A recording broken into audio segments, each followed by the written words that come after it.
Olá, bom dia, bom dia. Pessoal, aqui vai a revisãozinha para vocês rápida, tá? Sobre a prova nossa do sexto ano na próxima quarta-feira. Eu fiz no Meet, mas nem todo mundo tem como acessar. Então, eu decidi fazer um videozinho rápido para vocês, tá bom? O que nós vamos ter na nossa prova? Primeiro, vamos falar sobre as fontes históricas. Vimos no início do ano, isso vocês estavam ainda comigo, sobre as fontes históricas. As principais que nós estudamos, fizemos até um trabalho em sala de aula, foram a escrita, oral, iconográfica, memorial. O que seria uma fonte escrita? Uma fonte escrita seria um documento de identidade, um jornal. Mostrei até para vocês trouxeram fontes escritas antigas, né? Então nós temos lá a oral, é aquela que é passada oralmente, uma cantiga, uma história que é contada pelos pais de vocês, ela também entra na memorial. Nós temos a iconográfica, que, por exemplo, nós vimos lá, pessoas trouxeram, alunos, vocês trouxeram figuras sobre as pinturas rupestres, acredito eu que vocês estejam lembrados. Então, o que seria uma fonte escrita? Por exemplo, vamos dar um exemplo aí, um jornal, uma revista, tá? Oral, uma contação de história, memorial, histórias que os povos antigos contam, iconográfica. O que seria uma fonte iconográfica? Figuras, pinturas, artefatos.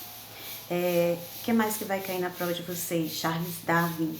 Vai cair lá sobre as teorias da origem do homem. Nós temos duas, a evolucionista e a criacionista. A criacionista é aquela que está pautada na Bíblia, onde Deus criou o homem e tudo o que há.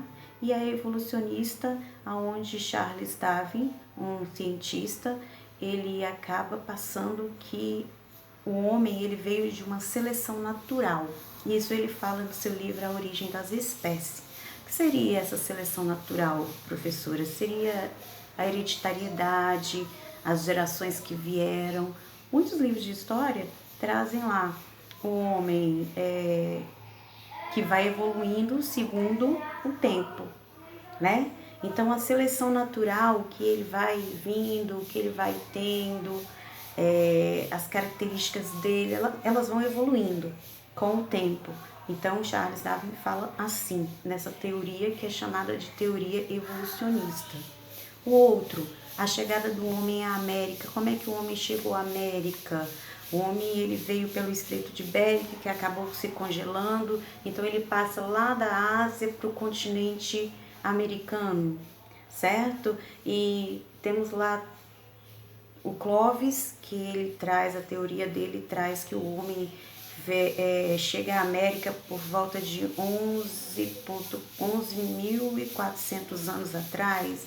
Miele Gold, que é uma cientista, uma estudiosa brasileira, que também fala que o homem ele chega à América há 50 mil anos atrás, tá? Então, isso daí é a chegada do homem à América. Povos da Antiguidade, quais seriam esses povos da Antiguidade? A Mesopotâmia, os egípcios.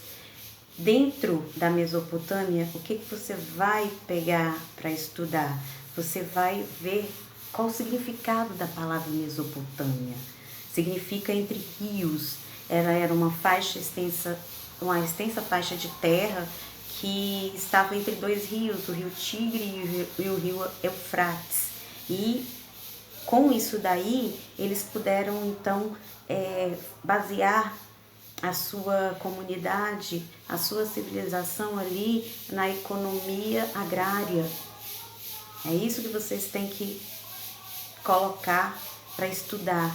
Como é que o povo desenvolveu a Mesopotâmia, o que quer dizer?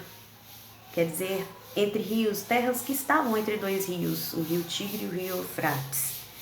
A última questão que vocês terão que estudar aí é sobre os povos que vieram da África, tá? Quais eram as características dele?